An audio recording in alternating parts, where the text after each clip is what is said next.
I settled into this serene, overpriced neighborhood with the one true love of my life, my custom matte black McLaren. That car was my sanctuary, my getaway, my pride and joy. It didn't blare music, didn't roar at 3 a.m., and never exceeded 20 mph inside the neighborhood gates. Yet somehow it ignited a peculiar kind of unchecked envy in our HOA president. Welcome to Prodigy Tales. Hit that like and subscribe for premium HOA drama. It all began with a note slapped on my windshield, not a courteous one, mind you. This was peak Karen certified madness. Your car threatens our community. It's too fast, intimidates children, and disrupts our tranquil lifestyle. You have 14 days to remove it, or further action will be taken. I chuckled, snapped a photo of the letter, and filed it in my Karen Chronicles folder. Surely she wasn't serious. I wasn't speeding, the HOA rules didn't mention banning specific vehicles, and if anyone was a hazard, it was Karen barreling through at 50 mph in a Range Rover, shouting at squirrels. Fast forward to day 15. I step outside, coffee in hand, and stop dead. My McLaren was destroyed, not scratched, not dented, demolished. Windows shattered, paint scraped off, tires slashed. Someone went full post-apocalyptic on it. I stood there, staring at the wreckage. A neighbor crept up, died, and whispered, "Hey, I saw Karen and the landscaper messing with your car last night." Seemed odd. Odd, Denise, that was odd enough to call the police. I didn't yell. I didn't break down, I grinned. Why? Because Karen didn't know about the security camera tucked inside my porch light. I strolled back inside, calm and calculated, and pulled up the footage. There she was in all her chaotic glory, ranting about vehicular dangers while swinging a hammer like she was starring in a slasher flick. I paused the video, dialed my lawyer, and thought, Karen, you just bought me a brand new McLaren. Karen genuinely believed she'd won. She probably strutted home after wrecking my car, thinking she was the neighborhood's vigilante hero, saving us all from the evils of hyper-formance luxury. Too bad for her, I had two things she didn't: legal rights and crystal clear video proof. I handed the police everything: timestamps, footage, and even a witness statement from Denise, who finally realized odd meant felony. The officer watching the video said, "She's not even hiding it. No mask, no gloves. Just Karen in her floral robe swinging a sledgehammer like it's a gardening tool on a Ferrari." The HOA tried to smooth things over with a formal apology from the board, unsigned by Karen, naturally. She doubled down when the cops showed up, claiming she was the victim. That car was a missile on wheels. He ignored my warnings, so I protected the community. Vandalism as community service. She even invoked child safety, saying my car tempted people to speed. Like blaming a toaster for a bad sandwich. She tried to wield the HOA handbook as a weapon, but I read it cover to cover, twice for fun. There was nothing about banning specific cars. I even highlighted sections and emailed the board with the subject, Karen's Imaginary Rulebook, annotated edition. By the time we hit the civil suit, I had an airtight case. Property damage, trespassing, harassment, defamation thanks to her HOA, wide emails calling me a reckless speed demon, and emotional distress. My lawyer was practically drooling. Karen showed up to court with a clipboard and a sour attitude. No lawyer, just a stack of blurry photos of my car parked legally in my driveway. I almost felt sorry for her. Almost, when the judge asked, "Miss Karen, are you admitting to damaging the plaintiff's car?"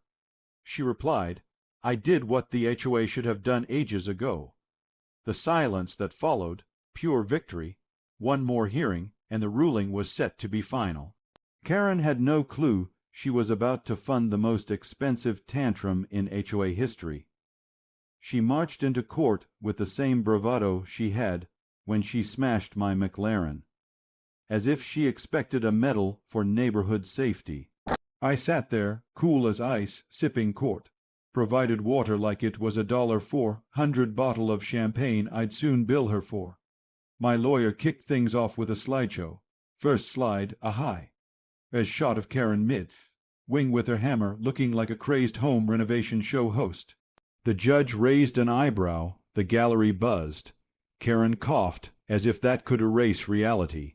Then came her emails, HOA, wide rants calling me a dangerous street racer, a public menace, and, my favorite, a fast and furious disgrace.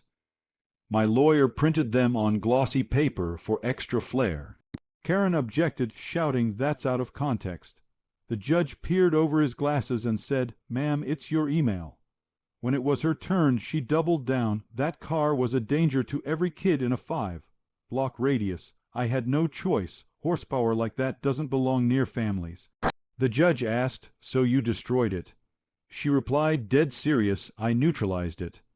The court reporter stopped typing to gawk. My turn. I explained how my car never went above 20 mph in the neighborhood. I showed noise logs, GPS data, and neighbor testimonies confirming my tires never squealed. I basically debunked her nonsense like a Mythbusters episode. When closing arguments ended, the judge sighed, leaned back, and said, "This is one of the stranger cases I've seen, but the evidence is undeniable. Miss Karen, you're liable for full damages." Karen blinked.